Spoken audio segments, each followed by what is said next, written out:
दोस्तों, अगर कांग्रेस जैसी पार्टी में दे दनादन ताबड़तोड़ फैसले होने लगें तो बात तो होती है। राहुल गांधी में उनकी दादी की झलक दिखने लगे तो बात तो होगी। और बीजेपी के लिए इनकम का स्रोत ही सिकुड़ जाए और सारा स्रोत कांग्रेस के हाथ में चला जाए तो बात तो होगी। नमस्कार, मेरा नाम है प्रदीप चौहान। सत्ता या विचारधारा? Vichardhara विचारधारा. Why? is because ideology is always important. Yeah. We have to place before the people the ideology of the party and the programs of the party. And what is, if you are in power, you have to tell the people our achievements. Then only the people will definitely appreciate our stand and they will bless us. सत्ता तो आती है और जाती है, लेकिन विचारधारा को कायम रखना ये बड़ी बात है। इसके लिए हमारे नेताओं ने कुर्बानी दी है। I agree with both RKG and Sidramaiah. You cannot, in my view, you cannot go as a large organization. You cannot go towards Satta even without a clear understanding of Vichardhara. And we have to convince the people of our Vichardhara, which is pro-poor, pro-women, plural, treating everybody equally. So the fight, political fight at a organizational level, at a national level is always about Vichardhara. देखिए, ये video मैंने शुरुआत में आपको इसलिए दिखाया क्योंकि आज जो कर्नाटक में हुआ वो बहुत से क्या 90% लोगों को उस पर विश्वास नहीं हो रहा। ये वीडियो आपके सामने है। DK शिव कुमार और सिद्धारमैया गले मिल रहे हैं। सिद्धारमैया ने कर्नाटक के मुख्यमंत्री पद से इस्तीफ़ा दे दिया, जैसा कांग्रेस हाईकमान ने उनको हुक्म किया उन्होंने इस्तीफ़ा दे दिया। अब जाहिर सी बात है, फॉर्मेलिटी पूरी होने के बाद DK शिव कुमार अगले मुख्यमंत्री होंगे कर्नाटक के। और गले मिल के DK शिव कुमार ने फिर पैर भी छुए हैं सिद्धारमैया के, और इस तरह से सत्ता हस्तांतरण हो गया। लोगों का आज एक ही सवाल था कि विश्वास नहीं हो रहा कि इतनी आसानी से कोई सत्ता अपनी दूसरे को दे सकता है, और वो भी कांग्रेस में। ये ज़्यादा हैरानी की बात हो रही थी। लेकिन मैंने आपको ये खबर बताने से पहले, इस पर बात करने से पहले वो वीडियो इसलिए दिखाया कि राहुल गांधी ने जब पूछा था सिद्धारमैया से कि आपके लिए क्या इम्पोर्टेंट है, विचारधारा या पद, तो उन्होंने कहा था विचारधारा। और आज जो कर्नाटक में जितना स्मूथली काम हुआ है, उसने एक चीज़ पक्के तौर पर साबित कर दी कि अब कांग्रेस में जो बचे कुछ संघी हैं उनका काम तमाम हो गया है। अब संघियों का कांग्रेस में जो वजूद है वो ख़त्म हो गया है। अब आपको आने वाले वक्त में कम ही ऐसे इंसिडेंट्स मिलेंगे जहां संघ के जो समर्थक है कांग्रेस के अंदर वो अपना खेल कर पाए। अगर वो तगड़े होते तो आज इतनी आसानी से ये इस तरह का सत्ता परिवर्तन नहीं, मतलब स्थानांतरण नहीं होता। कोई भी मुख्यमंत्री इतनी आसानी से कुर्सी नहीं छोड़ना चाहता, बात तो सही है। लेकिन DK शिव कुमार के लिए सिद्धारमैया ने जगह खाली की क्योंकि पार्टी का आदेश था। यानी विचारधारा वाले लोग, जो कांग्रेस की विचारधारा वाले लोग हैं, वो अब कांग्रेस पार्टी में बचे हैं। सिद्धारमैया ने ये साबित कर दिया। इसलिए इस्तीफ़ा तो सिद्धारमैया ने दिया, तकलीफ़ बीजेपी के लोगों को हुई। अब बीजेपी के लोग जो कह रहे हैं ना कि एक साल में जो है वो मिड टर्म पोल हो सकते हैं, तैयार रहिएगा, ये सब सिर्फ उन लोगों को भरोसा देने के लिए हैं जो संघी कांग्रेस के अंदर घुसे बैठे हैं। उन्हें उम्मीद है कि उनका जोश बनाए रखने के लिए ऐसा कहना ज़रूरी है। और साथ में कहीं लोगों को ये मैसेज ना चला जाए भाई कांग्रेस तो डिसिप्लिन्ड पार्टी हो गई है, उस इमेज बनने को रोकने के लिए इस तरह की झूठी अफवाहें या झूठी खबरें चलाई जा रही। लेकिन अब इतना मैं बता सकता हूँ कि ऐसा होगा नहीं, क्योंकि जिसने कुर्सी छोड़ी है वो भी एक डिसिप्लिन्ड, लॉन्गेस्ट सर्विंग मुख्यमंत्री, ज़मीन से जुड़ा मुख्यमंत्री। ये वीडियो आपके सामने देखिए। ये जो सिद्धारमैया इस उम्र में भी जो डांस कर रहे हैं अपनी ट्रेडिशनल, उसमें जो जिस कम्युनिटी से वो आते हैं, ये साबित करता है कि वो मुख्यमंत्री भले लॉन्गेस्ट सर्विंग मुख्यमंत्री बन गए थे, लेकिन ज़मीन से आज भी जुड़े हुए थे, इसलिए कर्नाटक में इतने पॉपुलर हैं।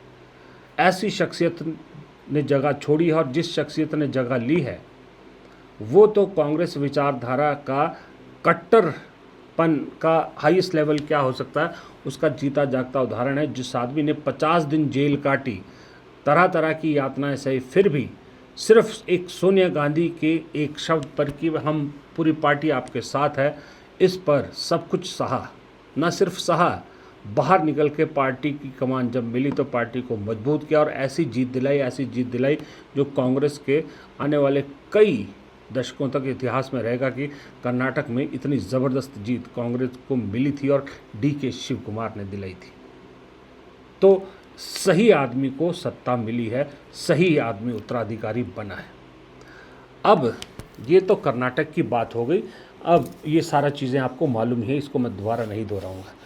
लेकिन एक चीज़ और, जैसे ही ये DK शिव कुमार वाला फैसला हुआ, सिद्धारमैया से राहुल गांधी ने इस्तीफ़ा देने को कहा, तो एक बात चली कि राहुल गांधी अब इंदिरा गांधी की झलक राहुल गांधी में दिखने लगी है।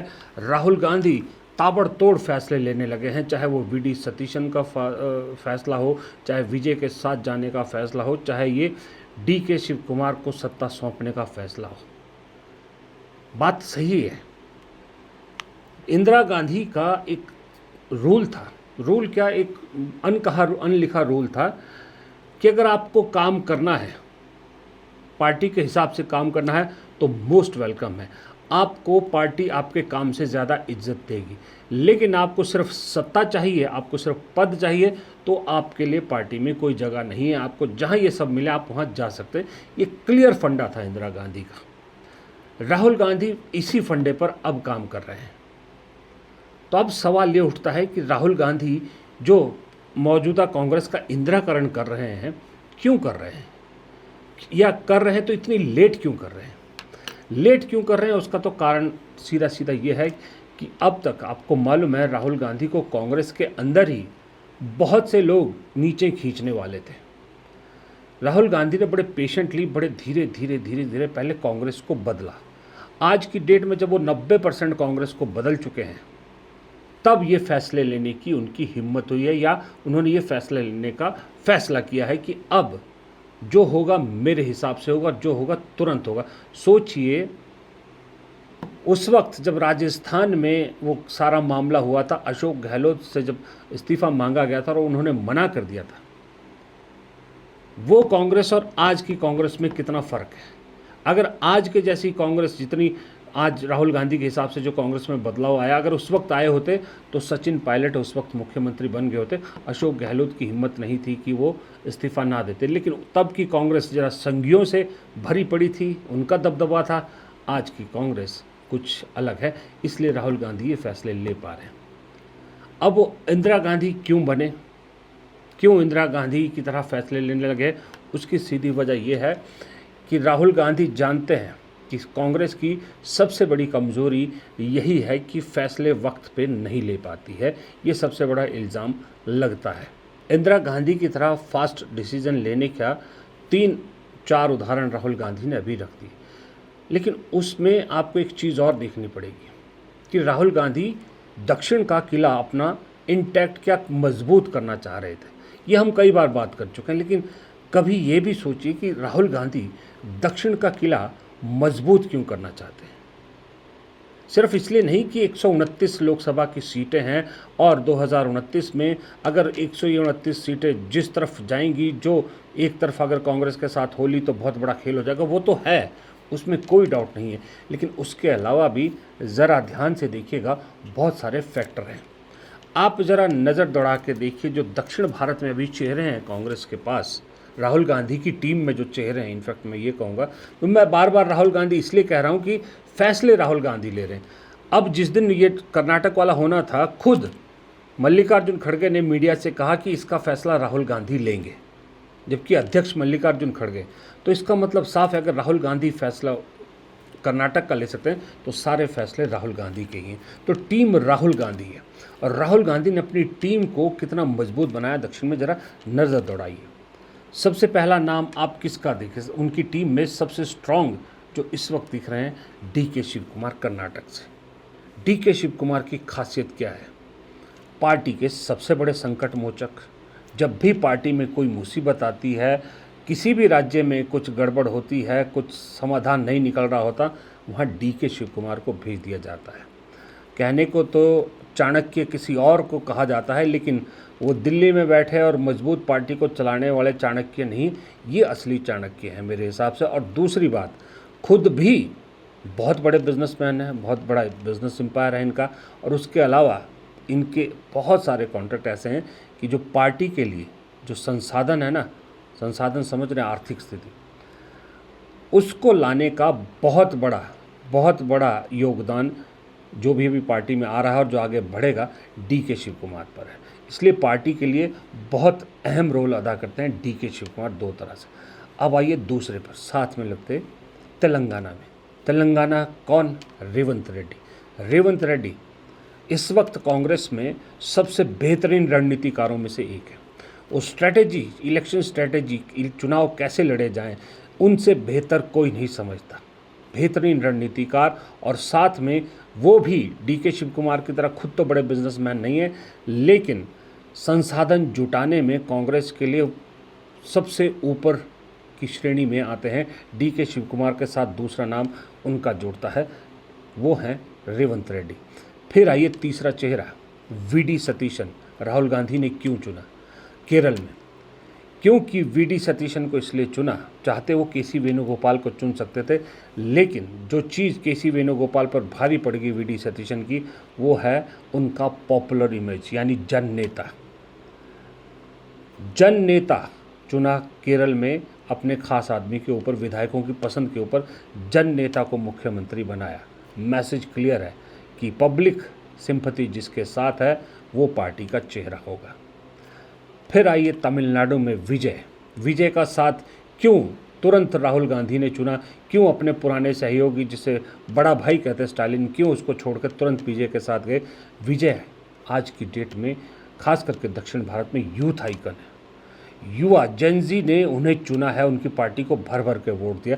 और उसके अलावा स्टार तो हैं ही, मेगा स्टार तो हैं ही। और मेगा स्टार ऐसा नहीं कि सिर्फ तमिलनाडु में, वो कर्नाटक में भी है, वो आंध्रा में भी है, वो तेलंगाना में भी है, वो केरल में भी है, बल्कि हिंदी पट्टी में भी उनकी फिल्में, जो डब की फिल्में, बहुत पसंद की जाती है। वो एक बहुत बड़ा कारण है, यूथ आइकन है और मेगा स्टार है। फिर आइए एक राज्य जहाँ सरकार तो नहीं है कांग्रेस की, लेकिन अब अगला निशाना कांग्रेस का वही है, वो है आंध्र प्रदेश। वहाँ कौन? वाईएस शर्मिला, टीम राहुल की। वाईएस शर्मिला महिला, जहाँ चंद्रबाबू नायडू जैसा स्टॉलवर्ड, जहाँ जगन मोहन रेड्डी जैसा पॉपुलर नेता जो 5 साल मुख्यमंत्री रहा है, उनके बीच में राहुल गांधी ने उतारा किसे? एक महिला को उतारा, जिससे मैसेज गया कि कांग्रेस महिला शक्ति को आगे बढ़ाना चाहती है। और साथ में जगन मोहन रेड्डी से ज़्यादा शर्मिला को उनके पिता वाईएसआर रेड्डी की परछाई माना जाता है। अपने पिता की परछाई बन के महिला सशक्तिकरण का मैसेज देती हुई वाईएस शर्मिला। अब आप देखिए पूरे दक्षिण में क्या ज़बरदस्त सिपह सालार राहुल गांधी ने खड़े किए। एक संकट मोचक, एक बेहतरीन रणनीतिकार, दोनों फाइनेंस पार्टी के लिए जो सब बहुत ज़रूरत है जिसकी पार्टी की, उसके लिए सबसे बड़े जुगाड़ू हैं, या जो भी आप शब्द का इस्तेमाल करो। एक यूथ आइकन का साथ, एक पॉपुलर नेता, पब्लिक में जिसकी इमेज आज की डेट में एक संत जैसी है, वो मुख्यमंत्री, और एक महिला सशक्तिकरण का जीता जागता उदाहरण। ये अलग अलग क्वालिटी से राहुल गांधी ने दक्षिण में अपने सिपह सालार चुने हैं और दक्षिण के किले को एकदम से सील कर दिया है। खास करके बीजेपी के लिए तो रास्ता क्या, सांस लेने की जगह नहीं छोड़ी है। इसलिए सिद्धारमैया की जगह तुरंत उन्होंने डीके शिव कुमार को चुना कि अब वक्त है। चाहते तो वो इसको और लिंगर ऑन कर सकते थे, लेकिन नहीं, वो मैसेज देना चाहते थे कि जैसे ही केरल का फैसला हुआ है, तुरंत वो पूरा दक्षिण को सील कर देना चाहते थे। अगला काम पता कहाँ हो रहा है? अगला काम आंध्र प्रदेश में अब तुरंत शुरू हो चुका है। उस पर लौटता हूँ मैं, लेकिन इससे पहले इस कहानी को थोड़ा और ख़त्म करता हूँ। अब आइए दूसरी वजह से। दूसरी वजह यह है कि बीजेपी को जो दक्षिण में कांग्रेस मजबूत हो रही है, उससे ज़्यादा तकलीफ क्यों हो रही है?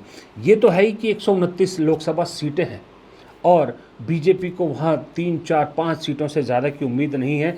अगर सहयोगियों के साथ मिल मिला के भी उन्हें कोई बहुत ज़्यादा मजबूती नहीं दिख रही है, खुद के दम पे तो वो कर नहीं सकती, वो तो है ही है, वो उसमें कोई दो राय नहीं है। वो गणित, चुनावी गणित बीजेपी का रहेगा। लेकिन उसके अलावा दूसरी तकलीफ बहुत बड़ी है।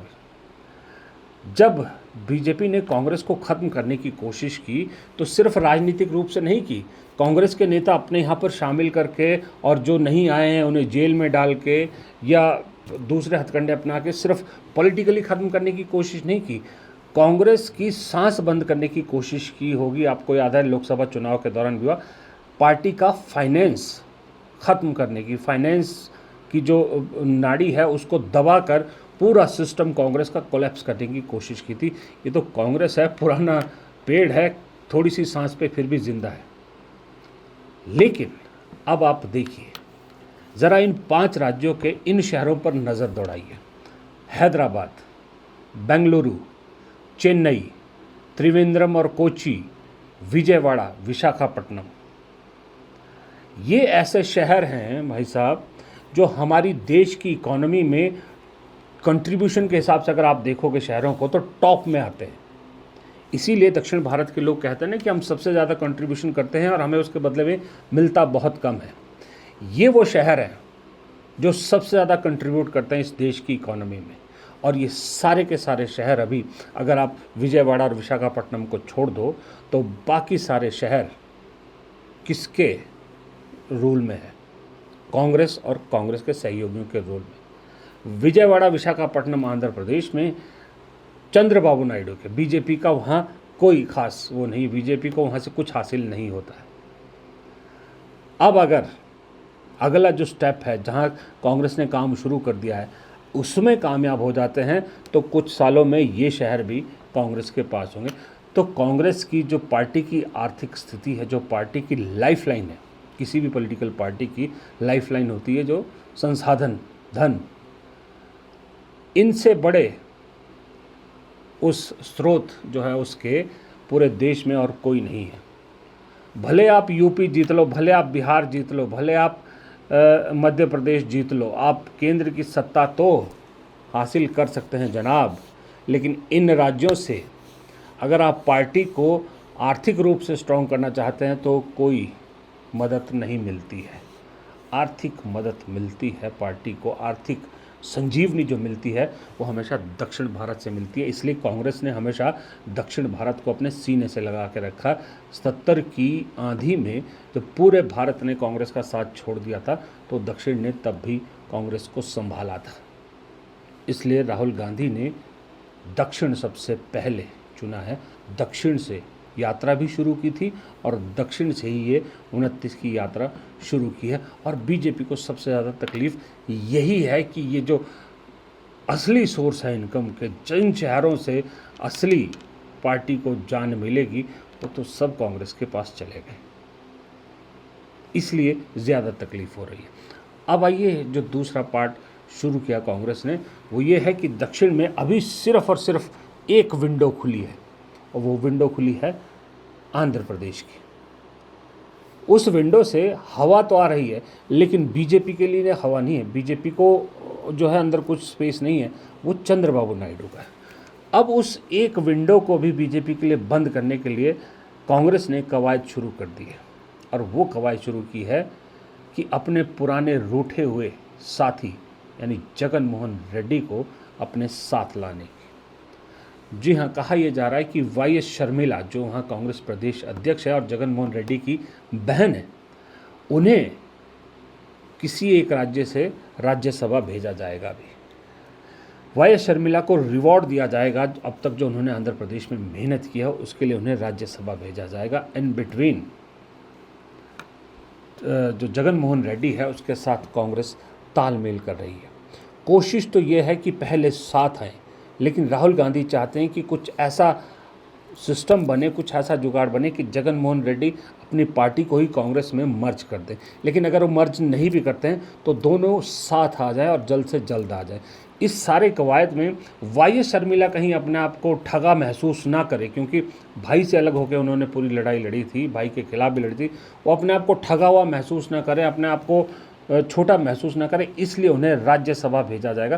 प्रदेश अध्यक्ष तो वो रहेंगी, लेकिन राज्यसभा में पहुंचाकर भी उन्हें उनका जो डिज़र्व करती हैं वो सम्मान दिया जाएगा। तो दोनों भाई बहनों को इकट्ठा करके आंध्र प्रदेश में 29 की लड़ाई शुरू की जा चुकी है। बैकडोर काम शुरू हो चुका है।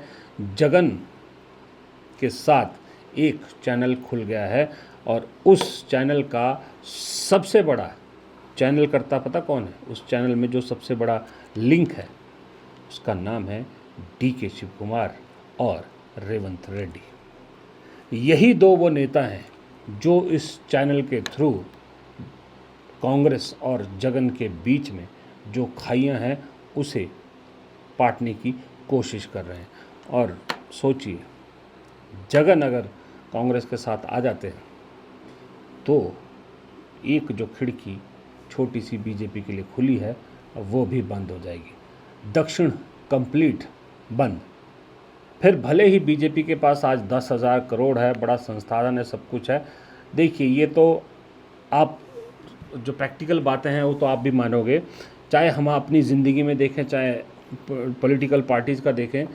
जब आपकी जेब में फाइनेंस होता है ना, जब आपके पास पैसा होता है, जब आप फाइनेंशियली साउंड होते हैं ना, तब आप बड़ी बड़ी चीज़ें कर पाते हैं, आप बड़ी बड़ी लड़ाइयाँ जीत पाते हैं। बीजेपी की एक खासियत है, उसकी तारीफ़ होनी चाहिए कि बीजेपी आज जितनी बड़ी बीजेपी बनी है वो जानती थी वो तब तक नहीं बन सकती जब तक उसके पास फाइनेंशियली अपने आप को मजबूत ना किया हो। नरेंद्र मोदी को गुजरात से दिल्ली लाने का एक बहुत बड़ा कारण ये भी था कि नरेंद्र मोदी ने वादा किया था, वादा ही नहीं किया तो उस वादे को निभाया भी था कि गुजरात में वो मुख्यमंत्री है। और उन्होंने पार्टी को 2014 के लोकसभा चुनाव में फंड्स की कमी नहीं आने दी थी। वो चाहे गुजरात का पैसा हो, चाहे नरेंद्र मोदी के दोस्तों का पैसा हो, किसी का भी हो, लेकिन फंड्स नरेंद्र मोदी लेके आए थे। और 2014 में जो इतना बड़ा कैंपेन बीजेपी ने एकदम से कर दिया था, आप खुद सोचिए ना कि जो बीजेपी सत्ता में थी ही नहीं, 5 साल अटल बिहारी वाजपेयी के टाइम पे रही थी, बाकी कभी सत्ता में नहीं, उस पार्टी के पास इतना पैसा कहाँ से आया था कि 2010 से लेकर 14 तक जो कैंपेन चला उसमें कितना खर्च हुआ, कितना पैसा खर्च हुआ। और उसके बाद भी जब चुनाव चले तो प्रधानमंत्री के कितने प्रोग्राम, चाय पे चर्चा, ये वो सो, उसके लिए पैसा चाहिए था। कहाँ से आ रहा था? वो गुजरात से आ रहा था, नरेंद्र मोदी जी के थ्रू आ रहा था, उनके लिंक से आ रहा था। वहाँ से बीजेपी का सफ़र शुरू हुआ और सबसे पहले आर्थिक रूप पे अपने आप को मजबूत किया, चाहे वो इलेक्ट्रल बॉन्ड के ज़रिए या किसी भी ज़रिए, सबसे पहले वो काम किया। और उसी आधार पर आज हर जगह चुनाव जीते जाते हैं, चाहे वो कैसे भी जीते जाते। लेकिन हर एक जीत के पीछे मेन फैक्टर क्या होता है? बीजेपी का पैसा। कोई भी अपोजिशन का नेता कोई विधानसभा चुनाव या कोई लड़ रहा होता है तो वो आधी हार तो वहीं मान जाता है, वहाँ उसकी डबल मेहनत हो जाती है, जहाँ वो देखता है कि पैसे के तौर पर मैं बीजेपी के कैंडिडेट से कहीं पीछे हूँ। अब अगर इतने शहर जो मेन सोर्स है फंडिंग के वो एक साथ कांग्रेस को आ रहे हैं, तो सबसे पहले उसी से शुरुआत करके एक पौधा लगाया जाएगा और जिस पौधे को फिर राजनीति के ज़रिए सींचा जाएगा और उस कांग्रेस के वट वृक्ष को फिर से पहले की तरह बड़ा बनाया जाएगा। ये विजन राहुल गांधी का है। इसलिए ये सारा इंदिरा गांधीकरण या इंदिरा गांधी की झलक जो अब आपको दिख रही है ना, वो वजह यही है कि वक्त कम है, काम ज़्यादा है, इसलिए जो होगा तुरंत होगा।